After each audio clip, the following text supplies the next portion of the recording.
Hola a todos. Hoy vamos a hablar en nuestros directos universo de la teoría de la relatividad especial.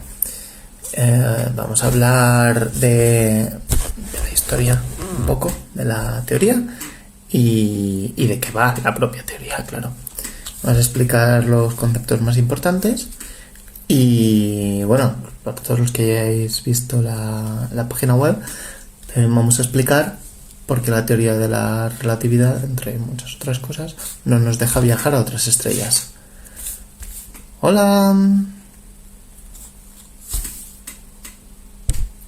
A ver si se anima alguien más. Vamos a esperar un par de minutitos. Bueno, os voy a empezar a contar que este directo va a tener unas poquitas partes. Vamos a hablar de todo lo que publicó Einstein en el año 1905. Hola, que son bastantes cosas. Son 4 papers, pero son muy importantes. Vamos a hablar de los precedentes de la teoría de la relatividad, de qué es lo que hizo el propio Einstein dentro de la teoría. Y luego os voy a explicar por qué no podemos viajar a otras estrellas. ¿Vale? No sé cómo de largo saldrá, ¿vale? Es posible que este sea cortito si no tenéis preguntas, pero como siempre, todas las preguntas que tengáis, hacedlas. Y a los que lo veáis en diferido, si tenéis preguntas, escribidnos. Si estáis en YouTube, un comentario en YouTube que lo vemos y lo contestamos.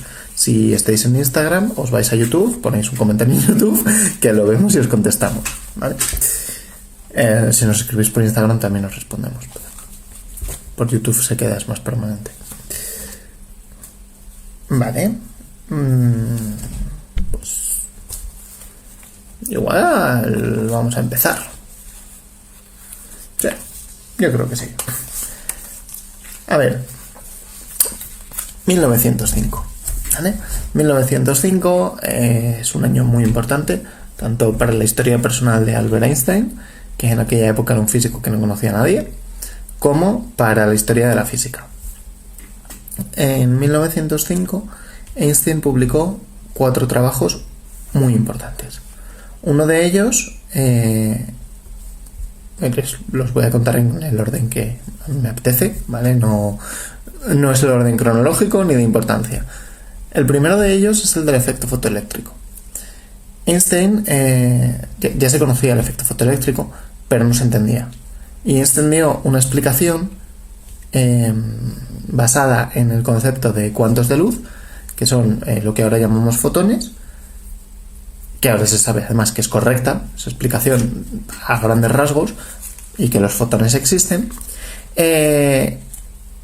Y esa explicación dio origen a una buena parte de la mecánica cuántica. Este es el motivo por el que Einstein se llevó el premio Nobel en 1921, ¿vale? Por la explicación del efecto fotoeléctrico. El efecto fotoeléctrico, a diferencia del resto de cosas que vamos a ver hoy, es algo que tenía aplicación incluso en la época de Einstein. Entonces, es importante, era muy importante en la época, aunque ahora lo que más conozcamos de Einstein sea su teoría de la relatividad, tanto la especial como la general, lo que más conocemos de él, el efecto fotoeléctrico tuvo una importancia muy grande. ¿Einstein solo tenía un premio Nobel? Sí, Einstein solo tenía un premio Nobel, solo por el efecto fotoeléctrico. ¿Se merecía más premios Nobel? Sí, no, depende. Es posible, pero solo tiene uno, ¿vale? Solo hay 4 personas que tengan 2 premios Nobel y Einstein no es una de ellas. Bueno, aparte de explicar el efecto fotoeléctrico e introducir el concepto de fotón, aunque lo llamara de otra forma, ese año también hizo un paper explicando lo que se llama movimiento browniano. El movimiento browniano se conocía por unos experimentos que había hecho un tipo que se llamaba Brown, de ahí lo de browniano.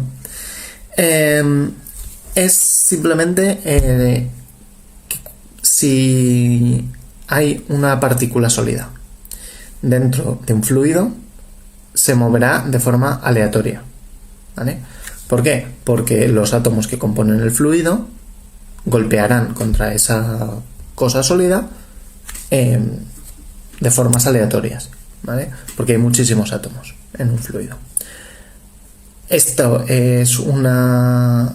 O sea, la explicación de Einstein requiere la existencia de átomos y moléculas, cosa que hasta entonces pues no estaba extremadamente claro que tuvieran una entidad real, ¿vale? Se usaban en química sobre todo y un poco en física, pero no se sabía hasta qué punto era algo matemático útil o algo físico real. Y pues la explicación de Einstein no deja lugar a dudas de que es algo físico y real. De hecho, sus trabajos sobre el movimiento browniano permiten contar átomos, contar entre comillas, pero sí que permiten hacer cálculos de la cantidad de átomos que hay en un determinado fluido en un determinado momento, a partir de medidas con el microscopio. Entonces, claro, es una técnica súper importante también. Esa no la conoce casi nadie porque hay varios motivos. Uno, que el movimiento browniano es complicado, y dos, que no es parte de la relatividad, que es lo que hizo Einstein, entonces se conoce menos. Y luego ya pasamos a la cosa más conocida que hizo Einstein, ¿vale? La cosa más conocida que hizo Einstein fue su fórmula de que E es igual a m por c al cuadrado. Eso lo hemos visto en miles de sitios. El otro día vi una camiseta por Madrid que ponía que la energía es la... No me acuerdo si era moca por café al cuadrado o algo así, ¿vale? O sea, está en la cultura popular desde hace mucho tiempo. Y la explicación, o sea, lo que significa esta fórmula es muy simple. Simplemente, si nosotros tenemos un átomo y ese átomo se divide en dos, como sucede habitualmente con el uranio, ¿vale? Con el uranio enriquecido en las centrales nucleares o con un montón de otras cosas en la vida diaria, como el potasio, se escindirá y habrá dos núcleos que salgan de ahí, ¿vale? Al menos dos. Y si se libera energía, será energía que venga de la masa. ¿Qué significa esto? Significa que parte de la masa del átomo inicial se convierte en energía. Y lo que nos da la ecuación de E es igual a m por c al cuadrado es la tasa de cambio. Por cada kilogramo de masa que se pierda, por cada kilogramo de masa que se deshaga en energía, conseguiremos 1 kilogramo por la velocidad de la luz en el vacío, que es c al cuadrado, de energía, julios. La velocidad de la luz al cuadrado es una burrada, ¿vale? Pero la velocidad de la luz en el vacío son 300.000 kilómetros por segundo. Pues 300.000 kilómetros son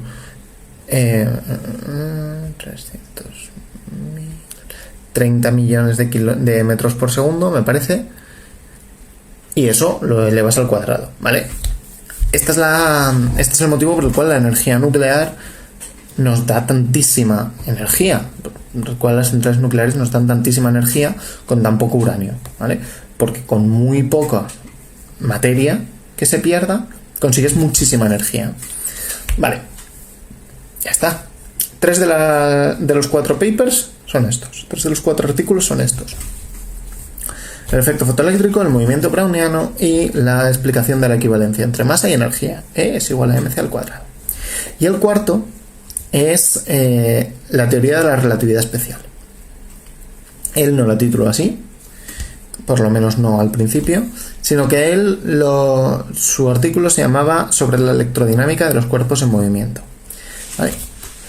Y este artículo, solo el nombre, ya nos dice cuál es la base de la teoría. La base de la teoría es el electromagnetismo, la electrodinámica, ¿vale? ¿Qué significa? Que ahora que vamos a ver sobre qué hombros de gigantes se subió a Einstein para hacer su teoría, el primero que hay que nombrar es Maxwell, ¿vale? Hola, hay mucha gente, sobre todo debido a cómo se estudia la física en el sistema educativo, o sea, en la ESO y en bachillerato, que piensa en la relatividad como una extensión de las leyes de Newton, de la física de Newton, la relatividad especial. La relatividad general no se suele ni nombrar. Si se nombra, pues sí, es una extensión de las leyes de Newton. Pero la relatividad especial es mucho más que una extensión de las leyes de Newton. La relatividad especial es, sobre todo, una teoría electromagnética y, sobre todo, una teoría de la luz.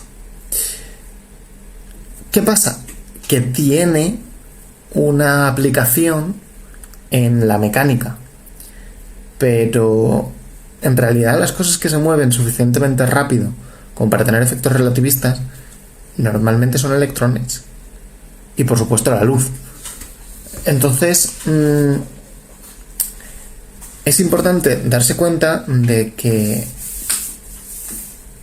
los gigantes a los que estaba subido Einstein no son Newton, o no son solo Newton, son Maxwell y unos cuantos más de los que hablaré ahora, ¿vale? Maxwell, a mediados del siglo XIX, publicó sus ecuaciones. Las ecuaciones de Maxwell del campo electromagnético son unas ecuaciones que para él son ciertas, basadas en sus experimentos y en los de muchos otros, pero no tiene una explicación teórica profunda, ¿vale? Así es como funcionan los campos electromagnéticos. Y en esa explicación de cómo funcionan los campos electromagnéticos se incluye el hecho de que la velocidad de la luz solo depende de las propiedades eléctricas y magnéticas del medio en el que se propague la luz. ¿Qué significa? Que ya la velocidad de la luz no depende de quién la esté observando. Nosotros en la mecánica clásica, en la mecánica anterior a Maxwell, en la mecánica de Newton, tenemos que si nosotros vamos a 10 km por hora y vemos un coche que va a 50 km por hora, si el coche se acerca a nosotros, lo que vemos es un coche que se mueve a 60 km por hora. Claro, nosotros vamos a 10 km por hora, pero desde nuestro punto de vista el coche se mueve a 60. En realidad el coche se mueve a 50. Si nosotros vamos avanzando a 10 km por hora y el coche va en el mismo sentido que nosotros, a 50 km por hora, vemos un coche que se mueve a 40 km por hora. Vale. Esto son las transformaciones de Galileo, ¿vale? Física de Newton, física de Galileo, ningún problema, hasta que llegamos a que Maxwell ha dicho que la velocidad de la luz no depende del observador. La velocidad de la luz no depende de la velocidad a la que vaya yo, no depende de la velocidad a la que yo la esté mirando, solo depende del medio en el que se esté propagando. ¿Qué significa el medio que se esté propagando? Pues que no es lo mismo la velocidad que va a tener la luz en el vacío, que en el aire, que en el agua, que en el cuarzo, ¿vale? Van a ser velocidades diferentes. Vale. Esto fue en el año 61 del siglo XIX. Unos cuantos años después, 26 años después, Michelson y Morley, después de hacer muchísimos experimentos para calcular las propiedades que tenía el medio de propagación de la luz, porque claro, todas las ondas se propagan en un medio, ese era el conocimiento de la época. Entonces la luz también se tiene que propagar en un medio. Sabemos que la luz se propaga desde el Sol hasta la Tierra, por lo menos. Y ahí no hay un medio como el aire. Nosotros sabemos que no hay aire hasta el Sol. La luz necesita un medio para propagarse. Eso creían ellos. En realidad no. En realidad la luz se propaga en el vacío. Pero Michelson y Morley y muchos científicos anteriores pensaban que sí, que necesitaba un medio para propagarse, y lo llamaron éter. Y Michelson y Morley estaban intentando calcular las propiedades de ese éter, y la conclusión a la que llegaron fue: no importa cómo hagamos el experimento, el éter no existe. ¿Vale? Lo primero que hicieron fue poner su sistema en una mesa y dijeron: no vemos nada, este sistema no es bueno, con este sistema no es suficiente, esto vibra demasiado. Así que lo pusieron en una mesa mejor, y así. La última de esas que hicieron fue ponerlo encima de una piedra, encima de una especie de mesa de piedra que estaba flotando en un tanque de mercurio líquido. Y no, da igual, el éter no existe. Descubrieron que el éter o no tenía propiedades ninguna, ni buenas ni malas ni regulares, simplemente no tenía propiedades. Es algo que existe pero que no tiene propiedades, o, como nos dice la navaja de Occam, no existe. Entonces, la mayor parte de gente dijo: vale, pues no existe. Bueno, parte de científicos. Bien, esto sigue sin explicar cómo es que la velocidad de la luz siempre es la misma, siempre es constante en el vacío. Pero no lo explica, pero lo demuestra, ¿vale? Lo demuestra experimentalmente. Aquí tenemos que los experimentos guían la práctica. Los experimentos guían la teoría. Porque estaban intentando ver cómo se propagaban las ondas y les sale que la velocidad de la luz es siempre la misma, que solo depende del medio. Estaban intentando ver cómo es el medio en el que se propaga la luz, cuando no hay aire, agua, tal, y no. Midan lo que midan, la velocidad de la luz siempre es la misma. George Fitzgerald en 1894 vio que los experimentos de Michelson-Morley, los resultados, se podían explicar si se suponía que se contraen los brazos de la máquina en la dirección del movimiento. Porque en realidad lo que estaban buscando Michelson y Morley es cómo cambia la velocidad de la luz dependiendo de si estamos en el plano de giro de la Tierra o en un plano en el que la Tierra no está girando, ¿vale? O sea, en el sentido de giro de la Tierra o en un sentido perpendicular. Y Fitzgerald descubrió que se explica si se contraen los brazos en la dirección del movimiento. Vale. Esto, pues algunos físicos teóricos le hicieron caso, la mayor parte de la gente no, porque no afecta en nada a su vida. ¿Para qué plantearme nada de esto? Bien. Hasta ahora, la mayor parte de la teoría de la relatividad especial la estamos planteando y Einstein todavía no ha participado en esto. Porque tenemos que la velocidad de la luz no depende, o sea, solo depende del medio, en el vacío es igual, no depende del observador, y tenemos la contracción de las longitudes. Vale. Y parte importante también de la teoría es que el tiempo es relativo. Lo de que el tiempo es relativo lo propuso Ernst Mach. Mach, el de... ¿Habéis oído hablar de los aviones que van a Mach 2, a Mach 3? Pues este Mach, que era un físico que entre otras cosas estudió la velocidad del sonido. Pues este mismo propuso que el tiempo es relativo, que el tiempo es una idea abstracta y que solo proviene de la mente humana. Y que como proviene de la mente humana, sus características, sus propiedades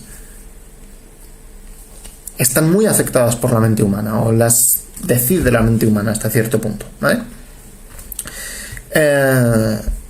Esta es una idea que ahora mismo está superada, ¿vale?, por la física moderna, pero esa era la idea de Mach.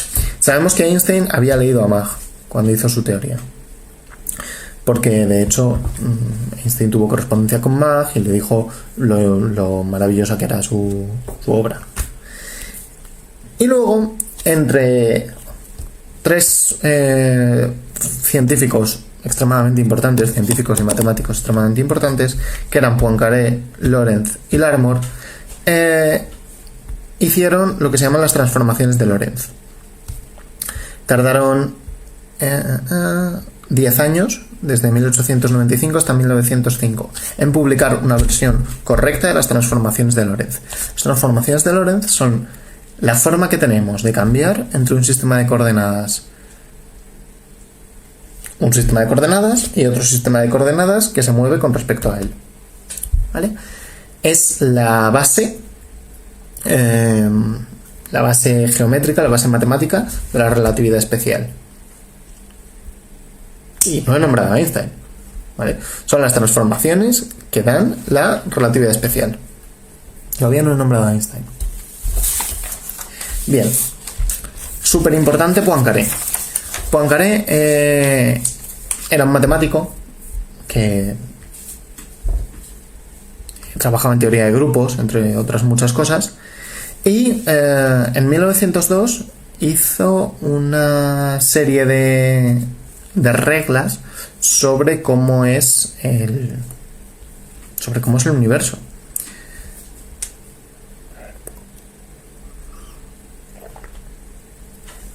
Sus reglas básicamente son que no hay espacio absoluto y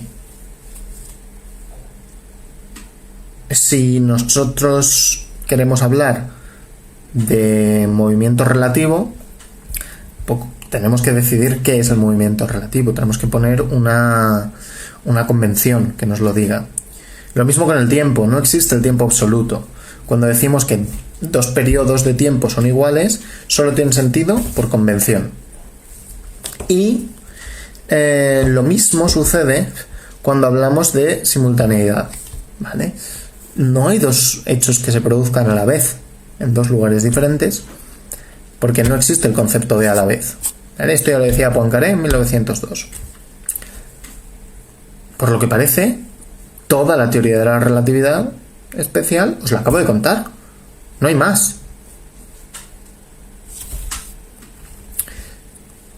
No.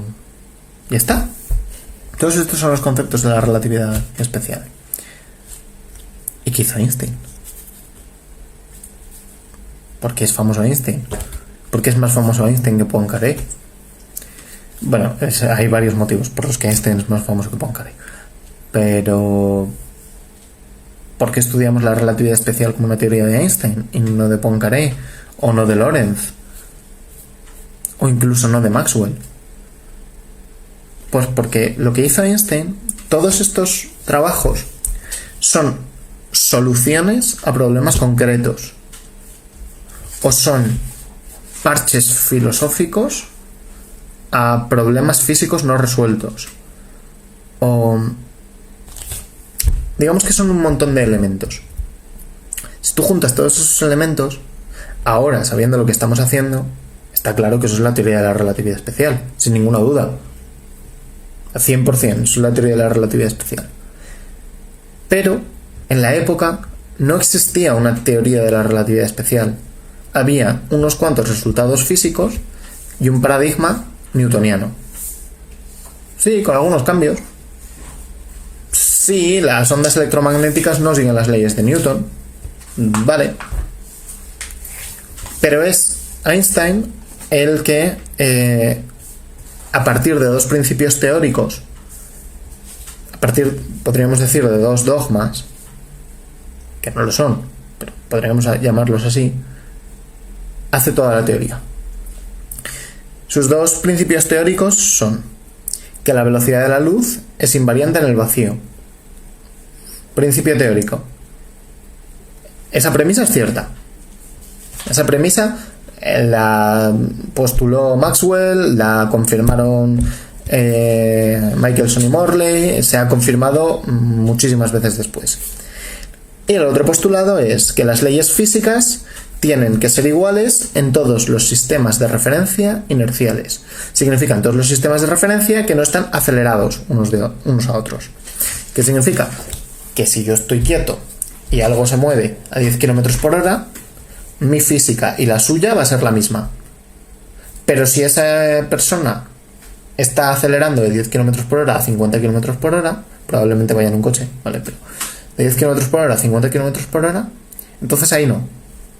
Eso ya no es un sistema de referencia inercial. Ya no es un sistema de referencia en el que la velocidad entre los dos sea igual. ¿Vale? Ese principio es un principio pseudofilosófico.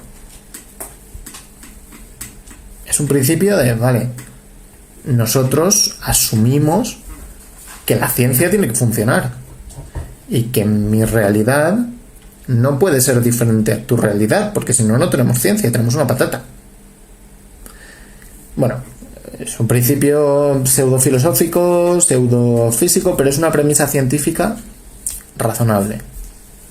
Bien, esta premisa científica razonable, junto a la otra premisa científica razonable, que es que la velocidad de la luz es invariante en el vacío, permitieron solo a partir de eso a Einstein derivar las transformaciones de Lorentz. Eso supuso un cambio de paradigma. Nuestra ciencia ya no era igual que la anterior. Teníamos un marco teórico sólido con el cual trabajar. Una teoría que a partir de la teoría producía resultados que podíamos estudiar. Antes lo que teníamos eran un montón de parches para los diferentes experimentos que no sabíamos resolver. Estoy hablando de a un nivel muy amplio, a un nivel casi de filosofía de la ciencia, porque para la transmisión de ondas las ecuaciones de Maxwell funcionan perfectamente, no hay duda alguna, pero no es tan fácil ver los electrones acelerados que radian, bla bla.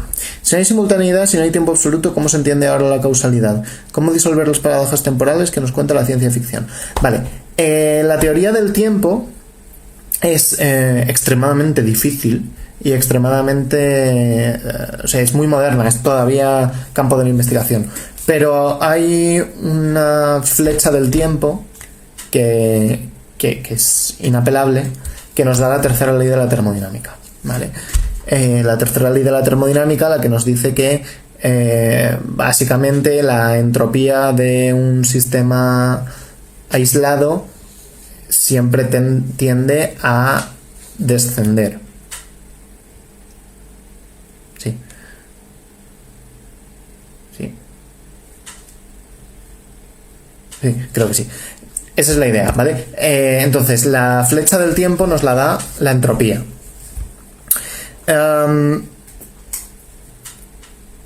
La causalidad viene porque la flecha del tiempo existe. La flecha del tiempo existe al menos de forma local. Pero si yo no puedo afectar... Imaginaos que yo grito. Yo grito con una potencia tal que se me podría oír desde Valencia. ¿Vale? Estoy en Guadalajara, se me podría oír desde Valencia. Yo no tengo un concepto de la simultaneidad con Valencia. Cuando yo grito, en Valencia no pasa nada. Pero cuando mi voz llega, yo he afectado Valencia. Yo he gritado antes de que llegue a Valencia. Y esa es la flecha del tiempo, esa es la causalidad, ¿vale? ¿Cómo disolver las paradojas temporales que nos cuenta la ciencia ficción? Es que no las hay. La entropía aumenta, sí, es probable. Es probable. O sea, la temperatura, el final del universo, la entropía aumenta y la temperatura disminuye, sí. Pero va en un solo sentido. La parte importante es que va en un solo sentido. Pero sí, es probable que la entropía aumente. Y luego lo de cómo disolver las paradojas temporales que nos cuenta la ciencia ficción. Vale. Se han hecho algunos experimentos de la flecha del tiempo si habéis visto las noticias científicas de sitios poco reputables como El Mundo, El País, la ABC, Público, me da igual, todos ellos, todas las noticias científicas que no... habréis visto que se ha vuelto para atrás el tiempo. No exactamente. Y es un sistema muy pequeño en el que estás controlando la entropía de forma externa, extremadamente pequeño, quiero decir, igual son 2 átomos, en el que estás controlando la entropía de forma externa, que está muy cerca del 0 Kelvin, muy cerca del 0 de temperatura absoluto, no existe. Y las paradojas temporales, igual que la causalidad, se mantienen porque nada, o sea, la información no se transmite más rápido que la velocidad de la luz. ¿Sería posible viajar atrás en el tiempo? No. Hay algunos científicos hay algunos periodistas científicos que afirman que algunos científicos han conseguido echar atrás en el tiempo unos cuantos átomos. Es dudoso y no es dudoso que hayan conseguido hacer lo que dicen haber conseguido.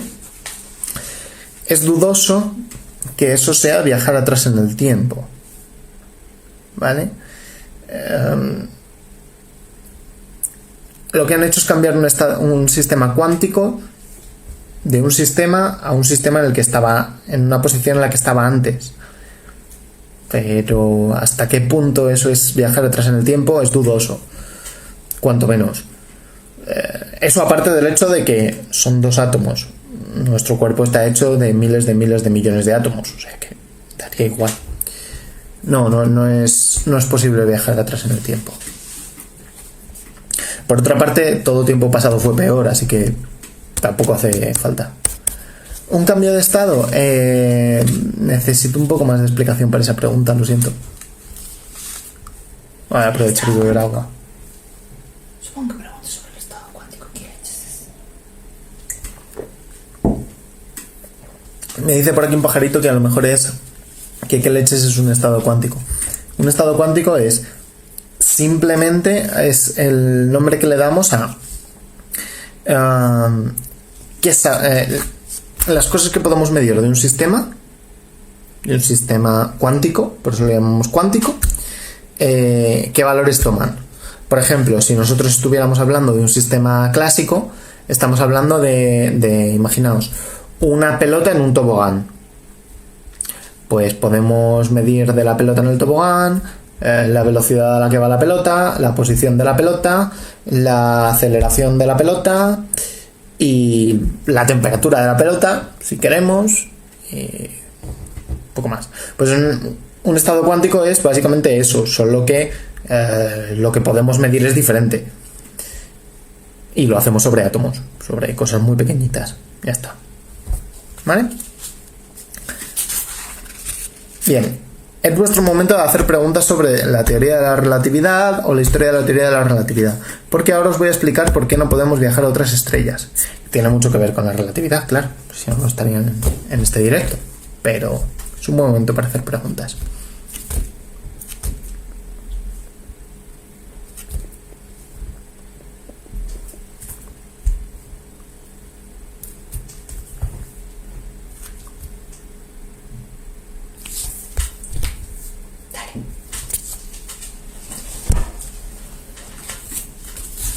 Bueno, pues voy a pasar para adelante. A ver, ¿por qué no podemos viajar a otras estrellas? Esta es una parte maravillosa, ¿vale? Seguro que habéis visto un montón de... ¿cómo se llama esto? ¿Qué relación hay entre la teoría de la relatividad y la bomba atómica?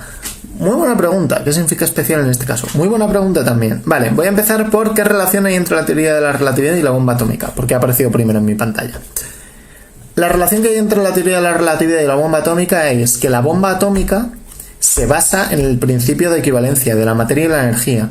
La energía que sale, que conseguimos que provoca la bomba atómica, es energía que viene de los átomos, hecho de los núcleos. Hay lo que se llama un defecto de masa. En reacciones nucleares hay un defecto de masa, que es masa que tenías al principio y no tienes al final, y esa masa se ha convertido en energía. La gracia de hacer una bomba atómica es conseguir algo que te dé muchísima energía y ya está. Básicamente que te dé muchísima energía muy rápido. Lo que se consigue es con una reacción en cadena del uranio, me parece que es la primera. Es la misma idea que sucede en una central nuclear, con la diferencia de que en una central nuclear tienes que tener cuidado de que no se te produzca una reacción en cadena demasiado intensa para que no explote el reactor, mientras que en una bomba no tienes que tener cuidado de eso, porque lo que quieres es que explote muy fuerte. Entonces es uno de los motivos por los cuales se hizo primero la bomba antes de un reactor nuclear. Otro de los motivos bastante razonables es que estaban en una guerra mundial y querían acabar la guerra mundial y conseguir una bomba atómica antes de que la consiguieran el bando contrario. Eso pasaba en los dos bandos, lo que pasa es que la consiguió el bando estadounidense, la consiguieron los aliados antes que los nazis, pero ese es el motivo por el que bomba atómica. Y la teoría de la relatividad, pues eso, sienta la base teórica de eso, de que existe de que si existe un defecto de masa, existe una cantidad enorme de energía que se puede liberar. Eso, por supuesto, entronca también con los trabajos de Marie Curie, de Pierre Curie, de la radioactividad y de Becquerel. Sin Einstein, los Curie, Becquerel, después los siguientes, Oppenheimer, Fermi, no habrían podido trabajar porque no tendrían el marco teórico, no sabrían qué está pasando y tampoco sabrían cómo conseguir uranio, cómo purificar uranio, que eso lo descubrieron los Curie. No les sentó especialmente bien descubrirlo, pero lo descubrieron ellos. ¿Y qué significa especial en este caso? Especial en este caso significa restringida. La teoría de la relatividad especial es una teoría que no tiene en cuenta la gravedad. En presencia de la gravedad, en presencia de eventos, o sea, de grandes masas, la teoría de la relatividad no funciona. ¿Por qué? Simple y llanamente porque no, he mentido vilmente, esto no va a ser simple y llano. Porque la teoría de la relatividad se basa en un espacio-tiempo de 4 dimensiones plano. La teoría de la relatividad general se basa en un espacio-tiempo de 4 dimensiones curvo. Entonces, ese es el motivo físico-matemático por el cual la teoría de la relatividad especial no funciona cerca de grandes masas. Nosotros podemos trabajar con ella en la Tierra porque en realidad lo que nos molesta de la masa no es que sea mucha, sino que cambie. No la masa, sino nosotros. Quiero decir, nosotros podemos hacer un experimento sobre una mesa. La gravedad no va a hacer que nuestro experimento falle. ¿Por qué? Porque la mesa nos sujeta al experimento. Mientras que si nosotros tenemos un experimento volando por el aire, más nos vale que ese experimento vaya en un avión, porque si no hará. Vale. Pues esa es la idea, que nosotros tenemos que anular los efectos de la gravedad para poder trabajar en relatividad especial.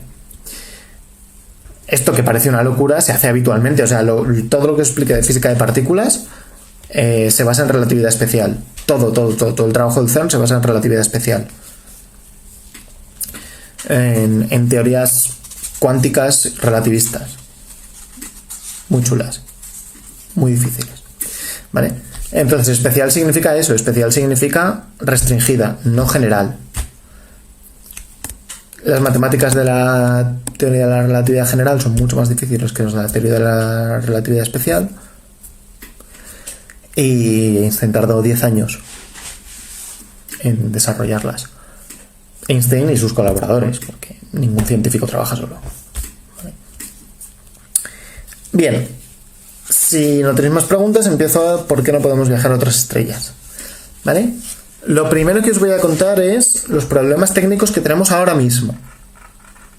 ¿vale? No, no futurista, no tal, ¿vale? Estamos hablando de quizá viajar a Marte. Hay empresas, hay gobiernos que dicen que van a viajar a Marte en los próximos 5 años, 10 años, 15 años. Que además que van a poner un hombre en Marte. Claro, porque mandar sondas podemos. Vale. Un viaje de ida y vuelta a Marte actualmente son entre 400 y 450 días, ¿vale? Un poco más de un año. Un año y un tercio, más o menos. Vale. Un año y un cuarto. Eso es lo que se tarda ahora en llegar a Marte. Marte está en media a 225 millones de kilómetros, ¿vale? Eso significa que si pudiéramos viajar a la velocidad de la luz, tardaríamos 12 minutos y medio. Vale. ¿Qué os quiero decir con esto? Que el motivo por el que no podemos viajar ahora a otras estrellas no es la relatividad especial. Ese no es el motivo por el que no podemos viajar ahora a otras estrellas. Ahora no podemos viajar a otras estrellas porque estamos tan lejos de viajar cerca de la velocidad de la luz, tan lejos, que nuestras naves no llegan a velocidades relativistas. No nos llega a importar la teoría de la relatividad. Pero en el futuro nos importará. Probablemente. ¿Por qué? Porque los humanos siempre queremos llegar más lejos, hacer cohetes más potentes y métodos de navegación mejores y todo. O sea, los humanos somos exploradores. Pues llegaremos a poder ir a Marte en una cantidad de tiempo razonable. Sin embargo, la estrella más cercana está a 4,2 años luz. ¿Qué significa? Que si nos movemos a la velocidad de la luz, tardaríamos 4,2 años en llegar. Suponiendo que nos pudiéramos mover a la velocidad de la luz. Cosa que no podemos hacer. Cerca de la velocidad de la luz tardaríamos unos cuantos años en llegar. Vale, y esa es la más cercana.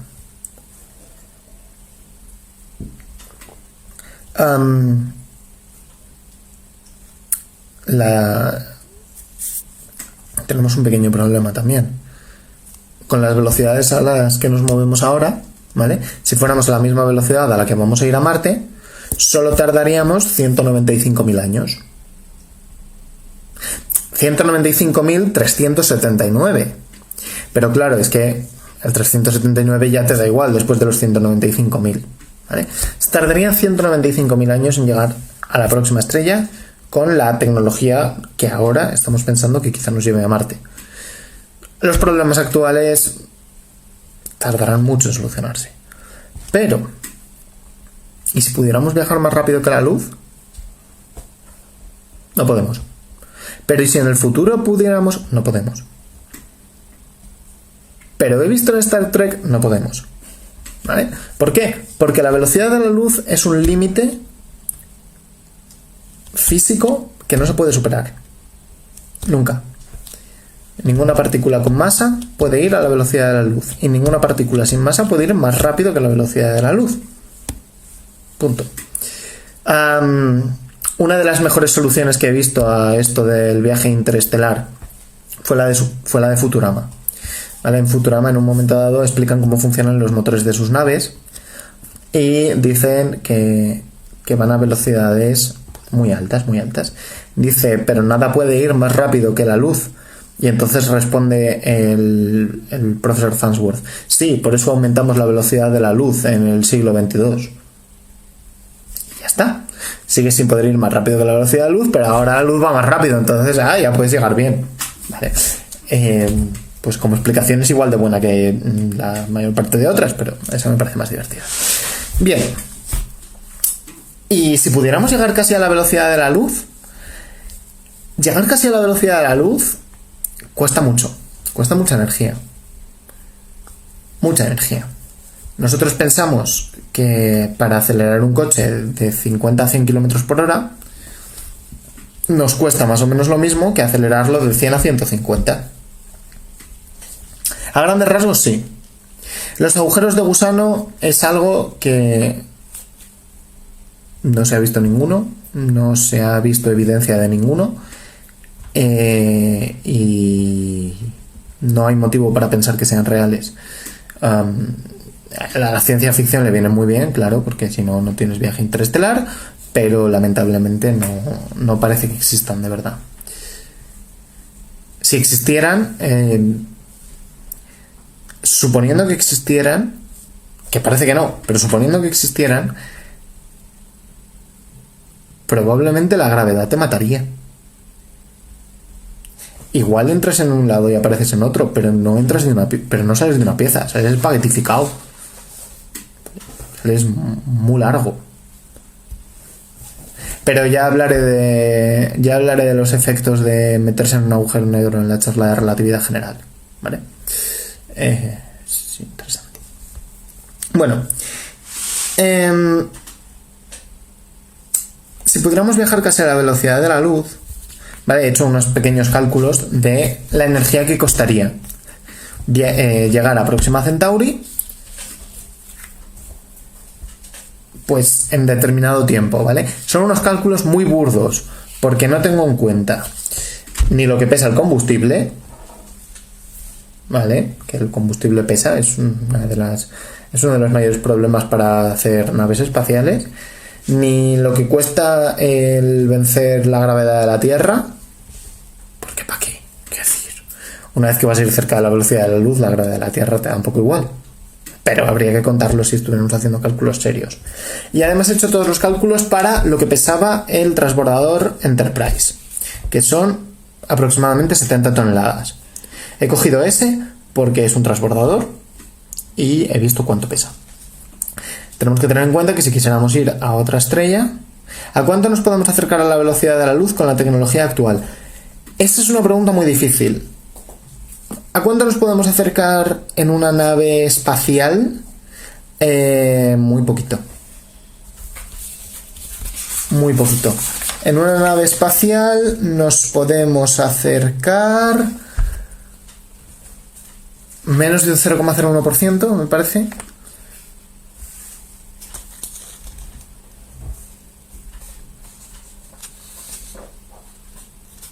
Sí, muy poco. Muy poco. Podemos acelerar un átomo un protón o un montón de protones muy cerca de la velocidad de la luz, pero eso no nos ayuda a viajar, ¿vale? En el LHC del CERN se aceleran a velocidades cercanas a la de la luz protones habitualmente, pero eso no nos ayuda a viajar, eso es para hacer física de partículas. Entonces nosotros nos podemos acercar muy poco. Estamos hablando de que la velocidad máxima de algo que hayamos lanzado los humanos y que se considere que se ha acelerado gracias a sus propios motores o a los motores de algo son 16.000 metros por segundo. 16.000 frente a 30 millones. Muy poco. Vale, entonces con esto vamos a ver cuánta energía habría que gastar para llegar en 42 años a Próxima Centauri. ¿Por qué en 42 años? Porque está a 4,2 años luz. Eso significa que tendríamos que viajar a un 10% de la velocidad de la luz, ¿vale? Para que os hagáis una idea, os lo voy a dar primero en toneladas de gasolina, que es una unidad que más o menos tenemos en la cabeza, más o menos.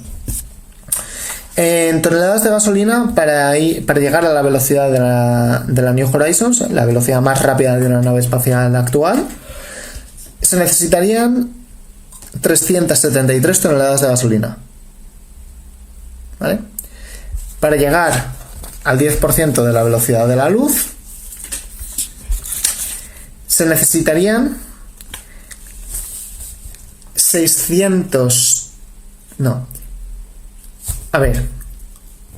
un 6 seguido de 19 ceros de toneladas de gasolina.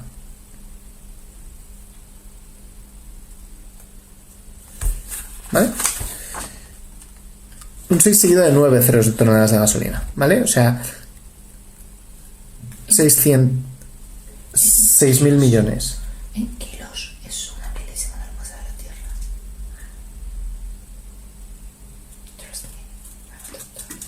6.000 millones, ¿vale? De toneladas de gasolina. Y para llegar en 5 años, que es un 84% de la velocidad de la luz, necesitaríamos un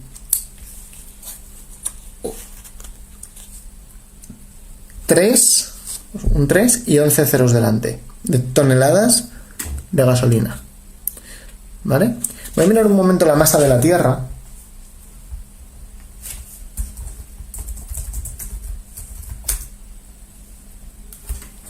Vale, esto sería un...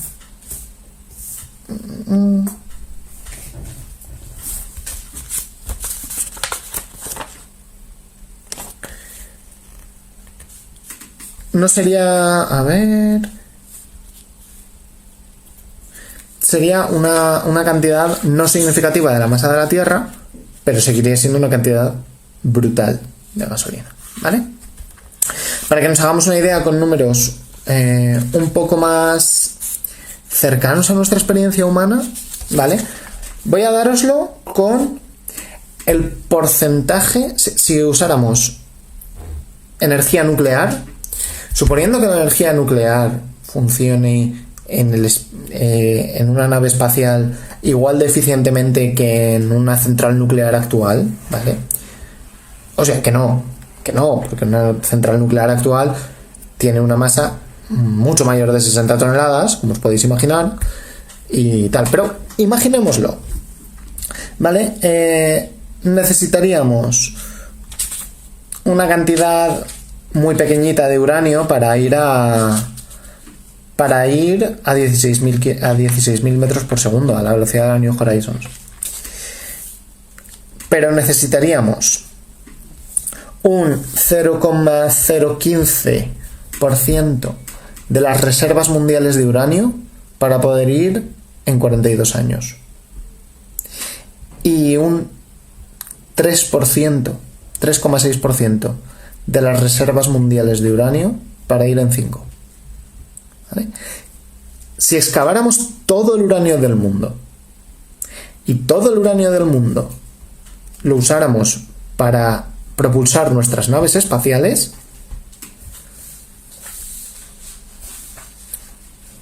podríamos llevar 33 naves a Próxima Centauri en 5 años. Eso sin contar con el peso del propio uranio, que es muchísimo mayor que el de la nave, sin contar con el peso de tener un reactor nuclear dentro de una nave espacial, sin contar con que no va a ser tan eficiente como algo que montes en la Tierra solo para hacer energía. Bueno, igual, a lo mejor sí. Da igual, o sea, 33 y luego se acaba el uranio.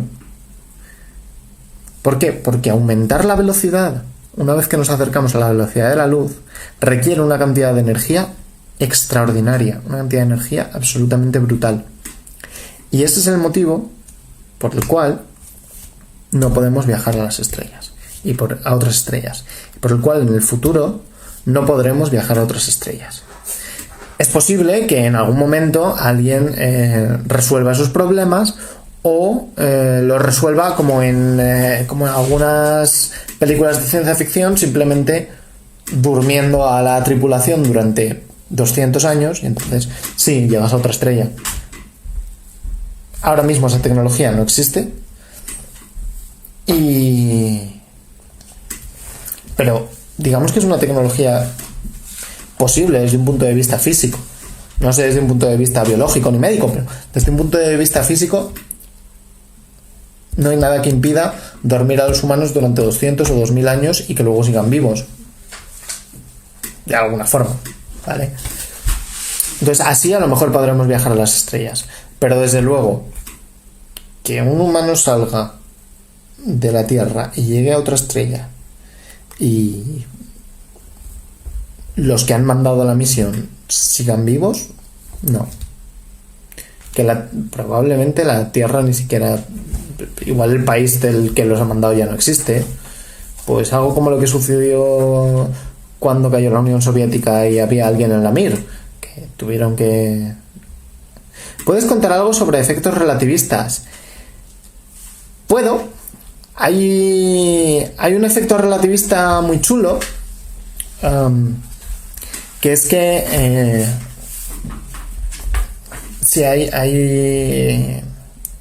cuando algo se mueve a velocidades relativistas se acorta, y el tiempo a velocidades relativistas cada vez es más largo, cada vez es más grande, los intervalos temporales cada vez son más grandes, ¿vale? Esto que es son los efectos que se estudian en el cole, en bachillerato.